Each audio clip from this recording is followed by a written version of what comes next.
Olá, jovens! Estamos aqui novamente para mais uma aula de física com o professor Décio. E a grande professora Deise, não é verdade? Bem, pessoal, então vamos continuar falando de física, né, Décio? Última aula da unidade 2? Justamente. E aí vamos mudar um pouquinho de assunto para não ficar sem aquela coisa só de mecânica. É mecânica ainda, né? Mas na verdade é um pouquinho mais de movimento, assim, mais diferente. Corpos mais massivos. Vamos sair um pouquinho da superfície terrestre, vamos dar uma... Vamos falar de horóscopo? Ah, não. Não, professor, aí não. Não, vamos falar de cosmologia, né? E astronomia. Exatamente. Astrofísica. Ah, não, astrologia não. Vamos falar de corpo celeste, né? Vamos falar aí de corpos com massas maiores, a nível celestial, não é isso? Isso. Vamos aí um pouquinho, vamos viajar uma aula bem espaço, zen, né? então, né? Porque se está a nível celestial, está bem zen. Vamos falar aí um pouquinho do espaço, Vamos falar assim. Vai ser uma aula legal, vai ser uma aula diferente um pouco do que você está vendo até agora, né? Começou com... Assim, claro que os cálculos continuam, né? Tem as equações. Vamos falar de Newton ainda. Vamos falar dos corpos celestes, vamos falar do Sol, dos outros planetas, conhecer outros das outras estrelas. Também, né? Isso, com certeza. Vamos lá, então. Começando, pessoal, olha só, vamos falar de gravitação universal. Universal, tá vendo? Não é mundial, não, é universal. Olha o novo nome ali, Décio. As leis de Kepler. Então agora não tem mais... Kepler, né? Isso, não tem. Mas tem o Newton também. Tem. Né? Na lei de força gravitacional, ele acaba ajudando, contribuindo. Vai ter, como teve a primeira lei de Newton, segunda lei de Newton, terceira lei de Newton. Tem as leis de Kepler também. Só que vão ver numa aula só, não em 3 aulas, 10 aulas, né? Parte 1, 2, 5. Até porque, como nós já entendemos o movimento anteriormente, a cinemática, a bem dinâmica, mais simples. Vai ficar melhor para entender aqui, então fica bacana. E também a lei da gravitação universal e movimento de satélites. Aí Newton também entra ali em lei da gravitação universal. Lembrando que satélite não é só os nossos artificiais, tem o natural também, como a Lua, né? A gente falou tanto de força gravitacional, falou força-peso. Agora a gente vai ver a força aí a nível celestial, né? Isso. Então, e com habilidade, olha só. Olha, estudar os movimentos e as formas, estabelecendo assim conexões entre esses conteúdos. Exatamente. Né? Os que a gente deu até agora e esse, né? E elaborar e resolver situações que envolvam movimentos. Continua com o movimento, então. Com o movimento a nível celestial. O primeiro ano todo trabalha com movimento. Mesmo quando fala de energia, né? Bom, ao Kepler aí, ó, Johannes Kepler, morreu em 1630, né? Você viu a história do Kepler, que ele, ouvi falar que ele era colega do Tycho Brahe, não era? Isso, que tinha o nariz na verdade ele era discípulo, né? Era. Tycho Brahe morre usa até mercúrio para se curar. Diz que acaba se envenenando e tal. Não era ele que tinha o nariz de ferro? Tinha que perder o nariz por causa de uma doença e colocava um nariz postiço, né? Não, eu já tinha ouvido falar que ele foi num duelar por uma donzela com o nariz. Foi, acredito que eu já ouvi isso. Duelou com o nariz? Foi, Deise? Não, ele não. Na espadada. Não, desculpe, Deise. Na espadada tiraram o nariz. Foi na espadada, então? Tiraram lá, ele foi no duelo aí... Colocaram o nariz de ferro. Eu sabia da história do nariz, mas o cara foi discípulo, né? Discípulo dele, né? Aí com um mestre daquele, como é que a pessoa não ia estudar outras coisas no certificado? Se não, espada no nariz. Espada no nariz. Pessoal, olha lá, vamos continuar então. Johannes Kepler é o primeiro a ter um observatório realmente do rei da Dinamarca, né, que a Inglaterra estava junto, e eles fazem o primeiro observatório enorme, assim, construído no planeta, né? Exatamente. Por causa dele. Bom, já que brincamos bastante até de cortar o nariz com espada... Isso aí era verídico, assim, diz a história da época. Não, eu acredito que sim. Então, ali, pessoal, olha só, as leis de Kepler são as 3 leis do movimento planetário definidas por Johannes Kepler, um matemático e astrônomo alemão. Então, olha lá, ele é alemão. Isso. Essas leis foram a principal contribuição de Kepler à astronomia e à astrofísica. Na verdade, ele é alemão, mas ele estuda na Inglaterra e esse observatório é na Dinamarca. Só para você ter uma ideia, uma coisa bem assim louca, né? E ele abriu ali os caminhos para o estudo de Isaac Newton. Não é astrologia, é astronomia e astrofísica. Na astrologia é o pessoal do signo, né? Que gosta de brincar lá com... É que você falou em celestial, eu fiquei assim, achei que era coisa romântica do coração. Não é não. Então vamos ver as leis de Kepler. São quantas? Nós já falamos lá no início, né? Justamente, já comentamos, seriam 3, né? São 3 leis, que nem Newton. Quem propôs? Leva o nome, né? O astrônomo e matemático alemão, né? Johannes Kepler. Exatamente. E para que serve, nós falamos também, elas regem os movimentos dos planetas do sistema solar, seguindo o modelo heliocêntrico, ou seja, o Sol no centro, porque teve, né, uma grande discussão em que a Terra que era o centro do universo, geocentrismo, né? Sim. Geo de terra, centrismo de centro. Que é o sistema ptolomeico, parece que fala. Ptolomeu, né? Aí ele monta que a Terra é o centro e a Igreja Católica teve uma grande influência na Idade Média, ela leva isso por muito tempo, né? E aí, porque a Terra sendo o centro, Deus criou a Terra, então a Igreja fica forte, né? E aí, mas depois começa, se eu não me engano, na Polônia, né? Isso, não tinha instrumentos precisos assim, de observação.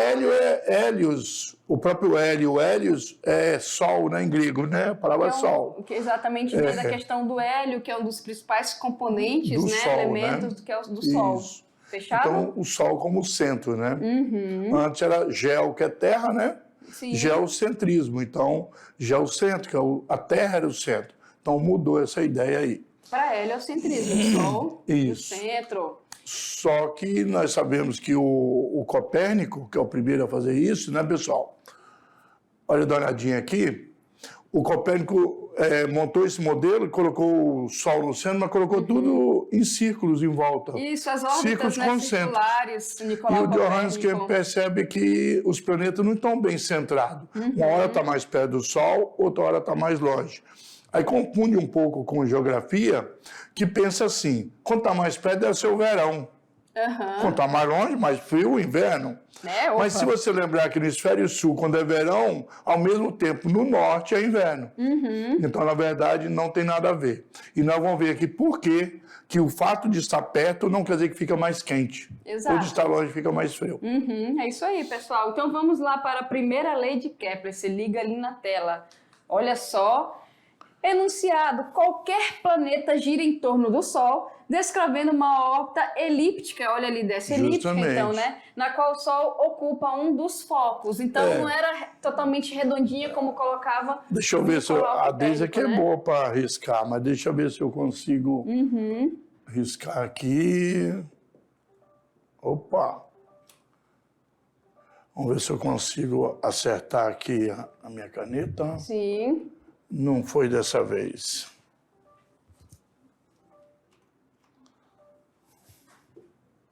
Ah, ok. Ô, Deus, isso é mágica. Um círculo, né? Sim. E... Olha, até que ficou bonito, professor. Ah, agora... Eu elogio o que aconteceu com ele. Não, mas esse aqui é, né? Um pouquinho mais diferente aqui. Deixa eu ver aí. Vamos desenhar, vamos apagar aqui. Vai, Deise, você é melhor, não? Deixa eu apagar aqui. Lei das órbitas, né? Lei das órbitas. Vai ter escrito desenhado melhor, mas pode mostrar que os focos são 2 focos, né? Isso, aqui está o círculo e a gente tem a nossa... Olha aí, se não fosse a Deise, eu estava perdido. Olha aí, perfeito. A nossa elipse. E os focos ficam um pouco distantes, né? Um pouquinho assim. Então, na verdade, o centro seria aqui, né? Isso. Mais ou menos isso, né? Só que não fica, o Sol fica... Não é tão exagerado assim, é claro, é a elipse mais... Então, uma hora o planeta está bem pertinho do Sol, outra hora está bem longe. Exatamente. Não tanto assim, claro. Então, é isso que vai fazer com que... Ou seja, não é o centro, é um dos centros, um dos né? centros, são 2, né? Porque o círculo só tem um, né, Deise? Exatamente. Bom, vamos continuando aí. E a elipse aí. tem 2, então a gente tem a lei das órbitas, tá, pessoal? Justamente. A gente tem uma elipse vai ter dois centros, e a gente vai chamar isso de foco, e o Sol vai ocupar um desses focos, né? A gente vai colocar aqui. Órbita é o movimento, a trajetória do planeta em torno do Sol. Porque esse sistema, apesar de ser gravitação universal, ele fala mais do planeta, né? Do nosso sistema solar. Einstein que vem propor depois realmente o universal, né? Exatamente. Olha aí, a correção do sistema de Copérnico, como eu falei, né, procurada por Kepler, e é expressa por sua primeira lei. Faz um monte de cálculo que ele percebia que não coincidia quando você media um certo dia, né, com o telescópio que ele tinha, porque o outro não tinha um telescópio como o dele, o Copérnico não tinha, ele percebeu que não batia. Opa, tem alguma coisa aí que não está rolando, né, nesses dados e tudo mais. E concluiu que realmente os planetas se movem em torno do Sol, mas suas órbitas são elípticas, né? Que é aquele segundo desenho que foi feito, e não circulares, como dizia Copérnico. Além disso, Kepler verificou que o Sol está em um dos focos da elipse. Agora sim, o desenhozinho... E agora não é meu, não. Ó, tá aqui, ó. Mas tá exagerado também, não é tão perto assim, na verdade, tá, gente? É só para deixar bem claro, né? Revistas Avon, imagem meramente ilustrativas. Isso, então é isso aqui. Meramente ilustrativa. Você vai comprar o produto, está muito longe daquilo que mostrou. É por isso que a gente tem que olhar as dimensões do produto, né? Aqui é a mesma coisa. Só para a gente representar, pessoal. F não é força, né, Deise? É foco. Foco. Então tá aí, pessoal, elipse. Tu vê que é como se tu pegasse um bambolê, né, Desse, e você apertasse a extremidade, desse uma achatada. Isso, achatasse um pouco. Então, você teria um bambolê e elipse, né? Então, aqui, pessoal, olha só, tá elipse. E quando você está trabalhando círculo, tu tem foco bem aqui. Aqui na elipse, tu tem... Aí tem um centro da elipse, né? Isso, tem o centro da elipse e a gente tem os focos, olha só, foco 1 e foco 2. Então, o que vai acontecer? O Sol ele pode ocupar aqui um dos focos, né? Então, nós colocamos aqui, por exemplo, do lado esquerdo. Uma vez, uma parte do ano fica mais próximo, que o período de translação é um ano, né? Aqui, ó. Que o planeta dá a volta em torno do Sol. Se ele estiver aqui, ele vai estar perto desse foco. Se estiver do outro lado... Agora, se ele estiver aqui... Porque tem o periélio, né, perto, e o afélio longe, né, desse. Excelentes nomes para se colocar em crianças desses. Olha aí, ó. Periélio e afélio. Né? Exatamente. Bom, essa é a primeira lei que fala a lei das órbitas, só para falar que a órbita aqui ela é elíptica e o Sol está ocupando um dos focos da elipse. Agora a gente vai para a segunda lei, Décio, olha só. A segunda lei já fala que a reta que une o planeta ao Sol varre áreas iguais em tempos iguais. Agora, que é o seguinte, ele fica um mês mais longe do Sol, na área, do que perto do Sol. Um mês é um tempo, né? Nós temos 12 meses, né? Isso. As estações são 4 estações, então 3 meses cada estação do ano, né? Exatamente. Aqui nós temos 2, né? Chuva e seca. Aqui em Rondônia... E quente o tempo todo. É 6 meses a natureza tentando te afogar e 6 meses tentando matar queimado, né? E aqui é a lei das áreas, já que chamar de lei das áreas. Bom, vamos entender, pessoal. Kepler pôde ver que quanto mais perto do Sol, mais rápido os planetas se movem. E quanto mais longe do Sol, mais lentamente eles se movem. Então a gente pode ver que essa atração, né, dessa está ligada à distância, não é isso? Isso. Inclusive é fácil de perceber, pessoal, olha bem. Se você, no dia de São João, geralmente algumas festas juninas, tem uma fogueira. Sim. Se você ficar parado perto da fogueira, muito perto, você não aguenta. Mas você passar correndo por ela, você aguenta. E longe, você pode passar um pouco mais devagar. Então, quer dizer, se você estiver perto e passar muito rápido, a quantidade de calor, nós vamos ver no segundo ano melhor, que vem da fogueira é suportável. E de longe você pode passar devagar que você suporta também. Agora, então é isso que acontece. Você está recebendo então mais, a Terra passando rápido, ela recebe a mesma quantidade de Sol do que quando está muito longe, passando devagar. Aí a quantidade de Sol por metro quadrado acaba sendo o mesmo. Exatamente. É isso que faz a parte da irradiação térmica, né? Foi isso que Kepler percebeu. Porque se perto fosse quente, tinha que ser no planeta todo. Não pode metade do planeta ficar quente e outra metade ficar fria. Não é verdade? E vamos continuar, pessoal. Olha só. Então, ali, ó, para completar o raciocínio do professor Décio ali, a partir disso, dependendo da distância e que o planeta dista do Sol, a velocidade do movimento será diferente. Isso. Não é isso? Então, quando estiver perto, vai ser uma certa velocidade. Porque negócio da força, mais longe, menor, né? Exatamente. Então anda mais devagar, a aceleração menor. Com dois ímãs, né, Décio? Você pode ver que a interação é mais perto quando você coloca o objeto perto do ímã. Olha só, aí, tá aí. Então, a primeira área, digamos que levou aí... Pode ser aqui, né? Um mês, né? Para percorrer. Aí a outra bem miudinha lá, né? A área é a mesma. Então você passa bem rápido e lá você passa bem devagar, longe. Isso, então aqui, ó, opa, e aqui vai. E aí a quantidade de sol, no caso, é a mesma. Exatamente. Né? E a gente já falou de uma lei, falou da segunda. Vamos falar da terceira, né? Faltando mais uma, não tá? Então vamos lá, olha só. Terceira lei de Kepler. A gente falou da órbita, a gente falou da área, não é isso, Décio? Essa aí já envolve um pouquinho de Newton, que ele ajuda, né, olha que ali, diz ó. que os quadrados dos períodos de revolução... Pessoal, período de revolução é o tempo que um planeta leva para dar uma volta em torno do Sol. A Terra leva um ano terrestre, Mas Mercúrio, 3 meses, né? Movimento circular, que o período e o intervalo de tempo para se completar uma volta. Então a gente traz esse conceito para cá, para ter. Você vê que Mercúrio está bem pertinho, então ele está mais pertinho, ele leva apenas 3 meses. Né? Isso. Nós vamos ver até uma tabela mais tarde que vai explicar para essa quantidade, enquanto que a Terra leva um ano terrestre, né? E assim por diante, quanto mais longe vai levar mais tempo. Exatamente. Né? Porque ele vai demorar mais tempo. Quanto mais longe, né? de onde ele está ali, está aqui o Sol, quanto mais longe você estiver aqui, ó, do que você precisa fazer um movimento em torno, mais tempo você vai demorar. Isso. Ou seja, seu período de revolução é essa volta completa em torno do Sol, vai ser maior, né, Décio?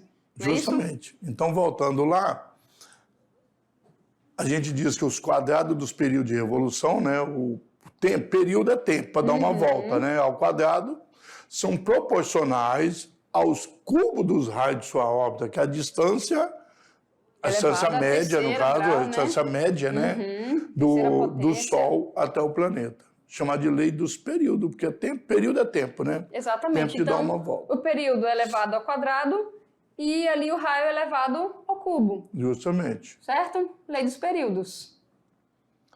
Aí aponta a existência da relação entre a distância de cada planeta ao período de translação, o tempo para dar uma volta, né? Exatamente. Período de translação, olha o olhão ali questionando ali, ó.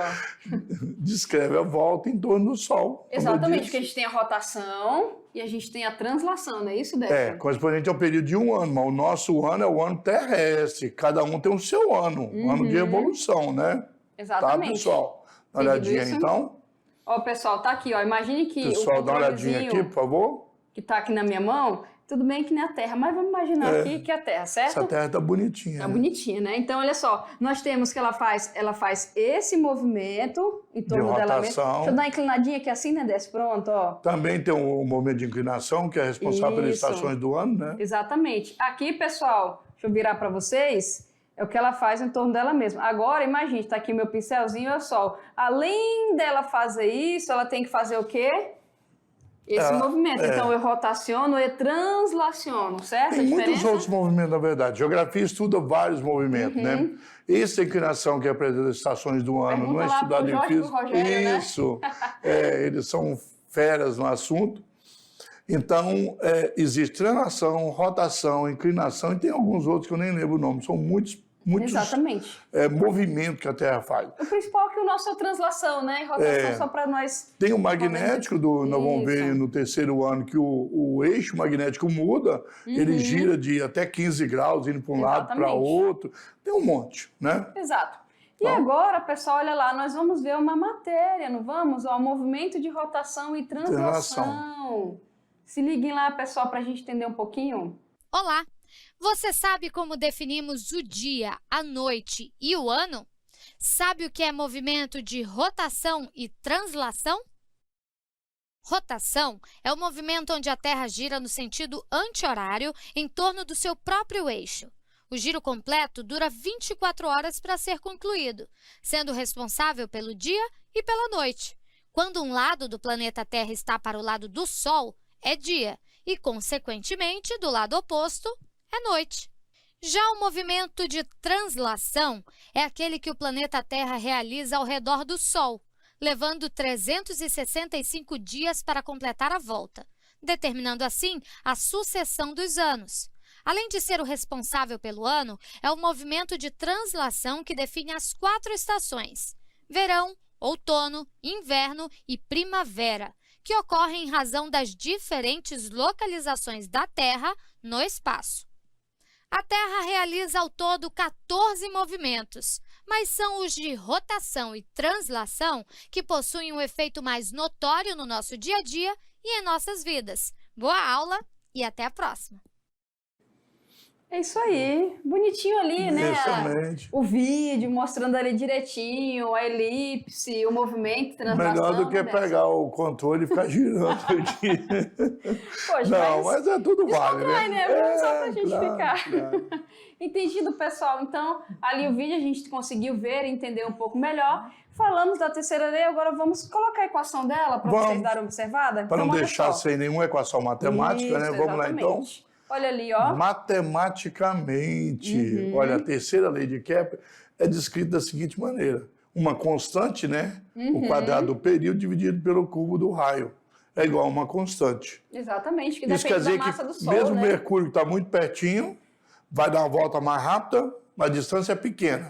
Mas no final, dividindo esses dois dessa maneira, eles criam um valor constante, né? Exatamente. Onde o T é o tempo de translação do planeta, lembrando que Mercúrio aí é em torno de 3 meses, a Terra 1 ano, nós chamamos aí, Isso. e assim por diante. O R é o raio médio das órbitas, aquele raio médio que ele falou do centro, né? Como se ele fosse um círculo. Exatamente. Né? E o K é uma constante que depende da massa do Sol.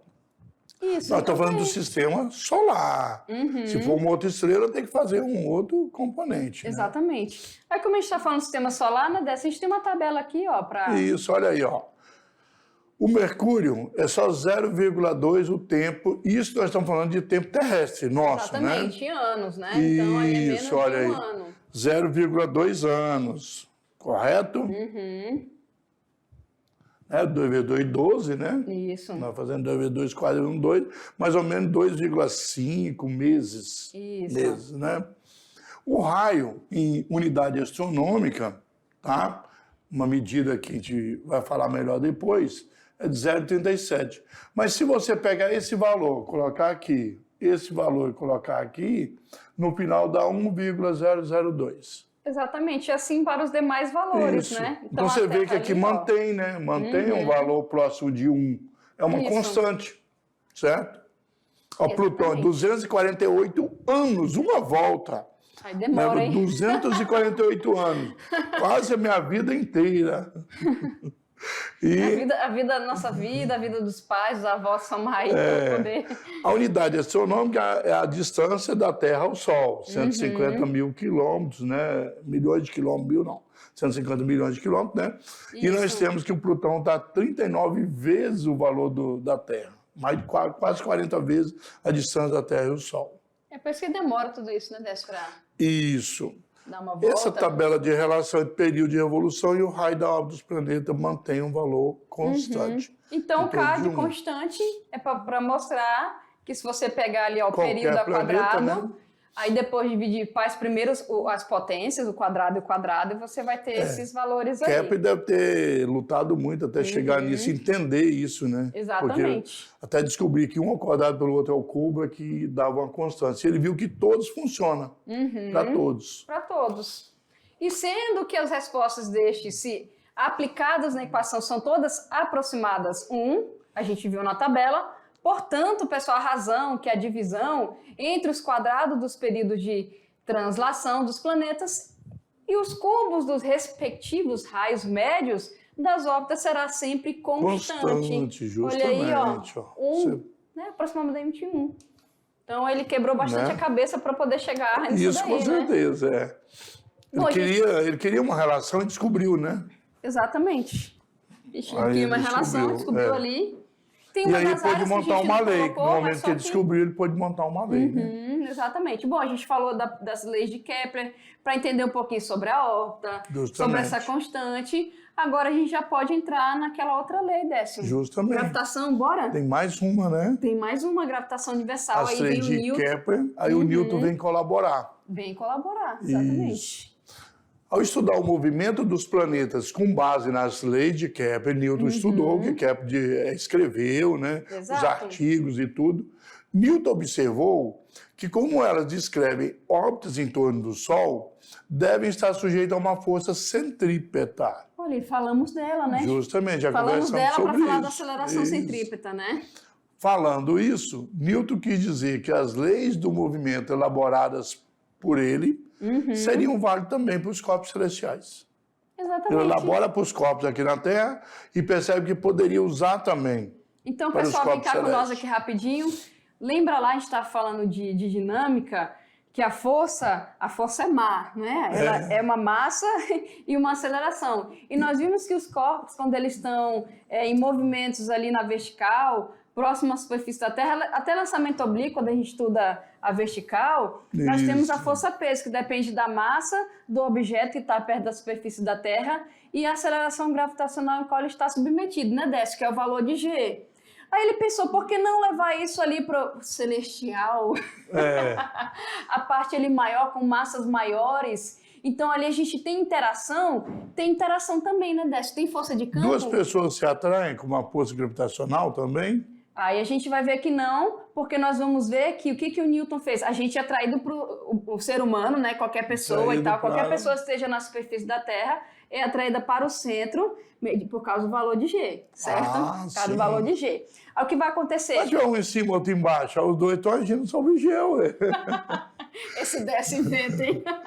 Aí, pessoal, o que ele fez? Ué, mas só que imagine os planetas lá, interação dos planetas com o Sol, porque já que tem esse movimento, justamente, a gente tem uma interação. E como não tá sorte, né, que não tá grudado ali, que senão acabou a vida, né?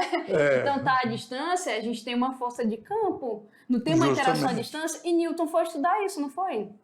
Justamente, aí Newton fazendo essa questão, porque ele já formula a questão da gravidade junto com Galileu, né? Aí ele vê que ele pode juntar o que ele fez aqui, o que ele estudou, com o que Kepler tinha estudado. Exato. E acabou dando certo, nós vamos até ver, né? Vamos lá ver? Relação. Então ali, olha ali, ó. E temos a gravitação universal. Isso. A força centrípeta que mantém um planeta em sua órbita deve-se à atração do Sol sobre esse planeta. Exatamente. Porque aí o Sol está no centro, está puxando para ele. Tem uma massa muito maior, né, que é dos planetas. E ele chamou isso por F, né, o vetor, né? Essa força centrípeta, né? Nós sabemos que é vetor.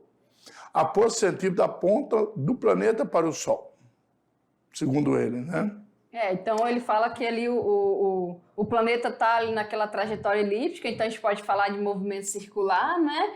E ele está ali, então ele tem uma força para o centro. Para o centro. Certo? Só que é claro que o Sol também está atraindo com a mesma força, como nós vimos, na lei de ação e reação. Exatamente. Né? Então aí surgiu a lei da gravitação universal. Exatamente. E Newton viu que a Terra atrai a Lua com uma força de mesma natureza com que o Sol atrai os planetas. E com a mesma força que a Terra traz qualquer objeto. É uma interação gravitacional, então. Justamente. Que depende da massa, então, como ele estudou. Então, uma pessoa com outra não dá mesmo. Só o planeta Terra com a pessoa. Agora vai ver você com o chão, se dá certo. Dá certinho você com o chão. Olha ali, ó. Surgia a ideia de gravitação universal. Exatamente. Então, ele levou essa atração gravitacional a nível maior, ou seja, massas maiores, Sol, planetas, não é isso? E mais tarde o Einstein vai fazer uma correção disso aí, vai fazer um trabalho melhor ainda, né? Exatamente. A lei, né? Vamos tentar entender, né? Começar a entender melhor. Então, nós temos ali que dois corpos quaisquer se atraem com uma força F, já que força é vetor, tá, gente? Então, essa atração ela vai ser dada em determinada direção e sentido, com uma certa intensidade, né, Décio? E denominada gravitacional, cujo valor é dado pela mesma expressão matemática da força entre o Sol e um planeta. Certo? Aí, considerando, então, M1 e M2, duas massas, massa 1 e massa 2, né? As massas de dois corpos, eles se separam por uma distância R, né? Isso. E haverá entre eles uma força F de atração dada por quem? Matematicamente, a força de atração F entre o Sol e os planetas é dado pelo seguinte, F igual a G, aquele G é uma constante gravitacional, não esqueçam, vamos falar o valor dela, vezes uma massa, vezes outra, dividido pelo quadrado do raio. E a gente pode simplificar, né? Uma massa menor, sempre vai ter uma massa menor e uma massa maior. Pode chamar de Mzinho, Mzão, V de M1, M2. Então tá ali, ó, o G é a constante gravitacional, tá, pessoal? Do mesmo jeito que a gente tem a aceleração da gravidade. Não precisa decorar que esse valor pode ser, vai vir com 6,7, 6,8, geralmente vem nas questões. 6,6, E olha ali, ó, a constante de gravitação universal. Já está dizendo que é constante, que o número não vai mudar, né, Deise? É que nem o valor da aceleração da gravidade, que também é constante.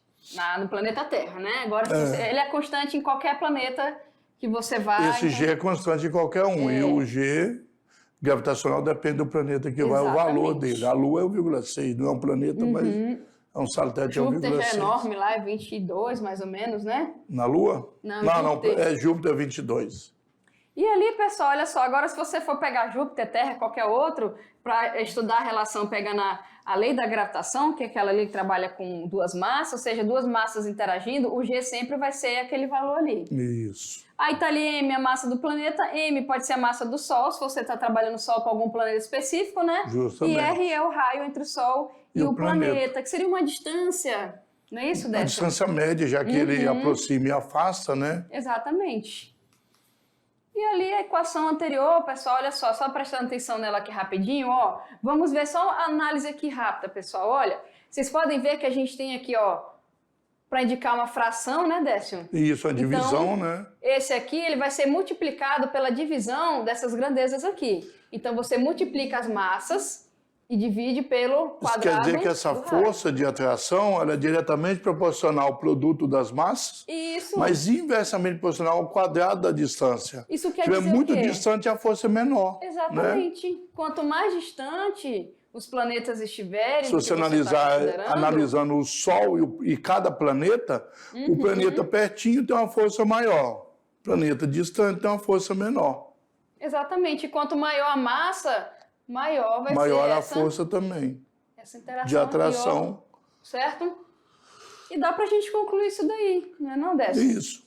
Aí, a força de atração do Sol sobre um planeta é proporcional ao produto das suas massas e inversamente proporcional ao quadrado da distância entre eles. Então, direto, quanto maior vai ser a força, inverso, quanto maior a distância, menor vai ser essa força. Lembrando que a distância é ao quadrado. Exatamente. Se aumentar a distância 2 vezes, a força diminui 4 vezes. O quadrado de 2 é 4. Exatamente, pessoal. Então, se for seguir esse raciocínio, se você aumenta essa distância 3 vezes, 3 ao quadrado, 9. Então, a força cai 1/9 avos, não é isso? E assim vai. A massa do planeta aumentou 3 vezes, a força aumenta 3 vezes. Porque é diretamente. O outro é inversamente ao quadrado ainda. Ou seja, aumentou 4 vezes, 4 ao quadrado, 16. Isso. A força diminui 1/16 avos, não é isso? 3 vezes, 3 ao quadrado, 9. Diminuiu assim 9 vezes. Certo?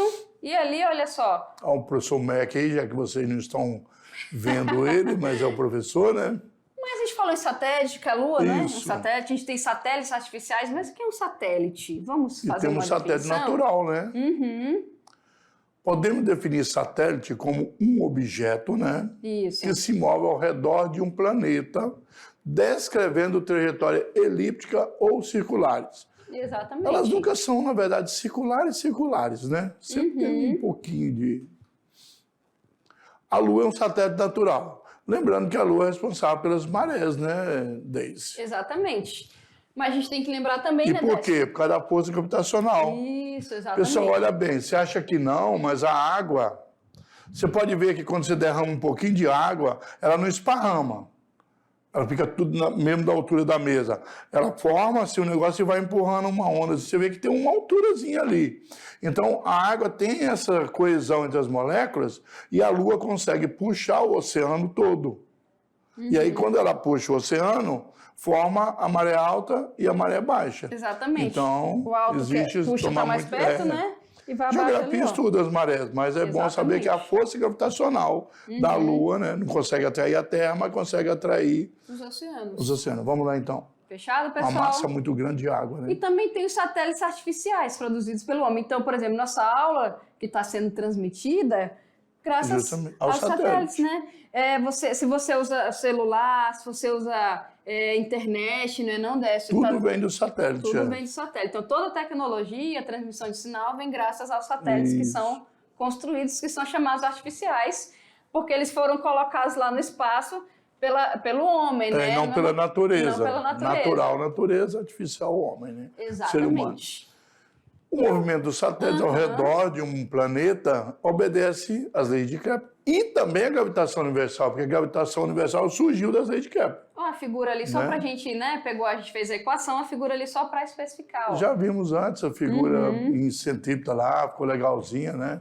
Aí aqui só pega aquela figura, pessoal, e coloca lá o Sol no centro, né, com a massa maior, ali um planeta com a massa menor, e ali é o movimento que ele está fazendo, né? Então a gente tem a velocidade tangencial, a força centrípeta para o centro, e ali a distância. No caso ali, o Mzão passa a ser a Terra, naquela equação, e o Mzinho passa a ser o satélite. Né? Exatamente, que é o que está escrito ali, né? A gente considerou o planeta, a figura ali com massa M, pode ser o Sol, um planeta, certo? E o outro ali com a massa Mzinho, e o R é a distância, pode ser um satélite, o planeta um satélite, o Sol um planeta, não é isso?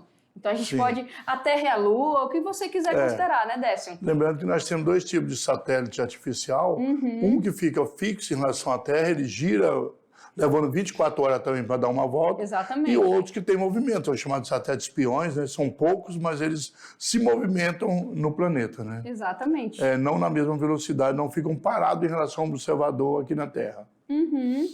E ali a gente pode observar a velocidade do satélite com a lei da gravitação universal e uma expressão para o período do satélite através da terceira lei de Kepler. Nós vimos, tá aqui colocado novamente para a gente observar, olha só. A gente pegou ali, pessoal, a primeira equação é a lei da gravitação, a segunda equação é a força centrípeta. Isso. Aí a gente pode olhar assim... Sabe que é V ao quadrado sobre E, aceleração centrípeta.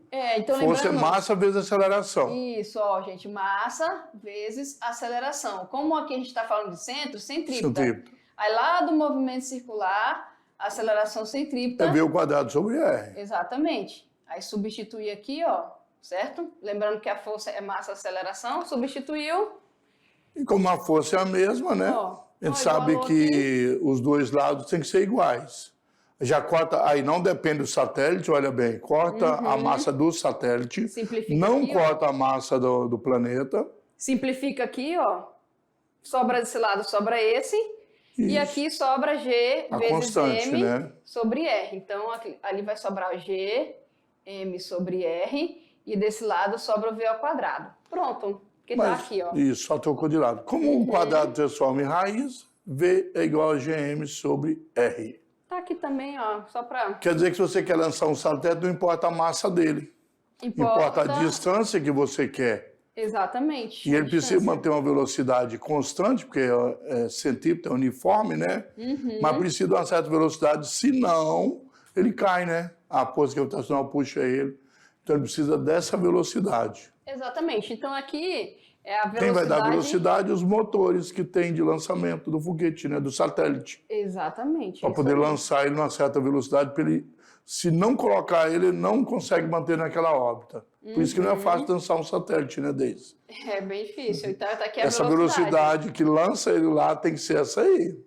Tem que ser Quando o foguete deixa ele lá, tem que manter nessa velocidade. Senão, complica. Bom, a gente tem a velocidade, tem outra relação que a gente pode fazer também, né? Isso. Que é para calcular o período. A gente falou do período.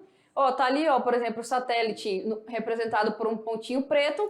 E se você marcar, por exemplo, vou marcar daqui, pronto, ele vai, né, Décio? Isso. Executando aqui, Quando ele chegar aqui de novo, a gente tem um período...